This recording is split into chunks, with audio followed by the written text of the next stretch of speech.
இறையேசுவில் அன்புமிக்க சகோதர சகோதரிகளே, இறைவனுக்காக தன் வாழ்வை அர்ப்பணித்து அன்பிலும் தியாகத்திலும் சிறந்து விளங்கி மனிதராக வாழ்ந்து புனிதராக உயர்ந்த ஓர் இறை உள்ளம்தான் இன்றைய புனிதர் சார்ல்ஸ்பர்க் நகர தூய விர்ஜிலியூஸ்.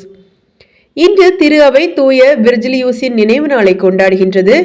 இவர் அயர்லாந்தில் உள்ள டப்ளின் என்ற இடத்தில் ஒரு துறவு மடத்தில் மடாதிபதியாக பணியாற்றி வந்தார்.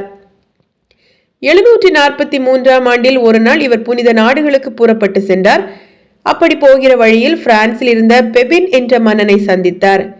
விர்ஜிலியூஸின் வருகையால் மிகவும் மகிழ்ந்து போன பெபின் அவரை மடாதிபதியாகவும் ஆயராகவும் நியமித்தார். மன்னரின் இந்த வேண்டுதலுக்கு மறுப்பு சொல்ல முடியாமல் விர்ஜிலியூஸ் ஒரு நேரத்தில் சார்ல்ஸ்பர்க்கின் ஆயராகவும் மடாதிபதியாகவும் செயல்பட தொடங்கினார். இந்நேரத்தில் திருமுழுக்கு தொடர்பாக போனிபேஸ் சர்ச்சையான ஒரு கருத்தை தெரிவித்தார். அவருடைய கருத்து தவறானது என்று எடுத்து சொன்னார் விர்ஜிலியூஸ். திருமுழுக்கு குறித்து மிக சரியான கருத்தை எடுத்து சொன்னார். இது திருத்தந்தைக்கும் பிடித்து போக அதுவே பொதுவானது என்று உறுதி செய்யப்பட்டது. விர்ஜிலியூஸ் ஒரு மேதையை போன்று பல துறைகளில் புதுமை பெற்று புலமை பெற்று விளங்கினார். வானவியல், மானுடவியல், பூகோளம் என்று பல்வேறு துறைகளை பற்றி தெளிவான சிந்தனைகளை இவர் பெற்றிருந்ததால் அக்காலத்தில் இவர் ஒரு அறிவியல் மேதையாகவே அறியப்பட்டார். இவர் தனது திறமை அனைத்தையும் திருச்சபையின் வளர்ச்சிக்காகவே பயன்படுத்தினார். விர்ஜிலியூஸ் நற்செய்தி அறிவிப்பதில் மிகுந்த ஆர்வம் கொண்டிருந்தார். அவர் அறிவித்த நற்செய்தியை கேட்டு அல்பின் ஸ்வால்ஸ் என்ற இனமே கிறிஸ்தவ மதத்தை தழுவியது. மேலும் இவர் இயேசு கிறிஸ்துவை போன்று தான் போக முடியாத இடங்களுக்கு நற்செய்தி பணியாளர்களை அனுப்பி அவர்கள் மூலம் மக்களுக்கு நற்செய்தி அறிவித்து வந்தார்.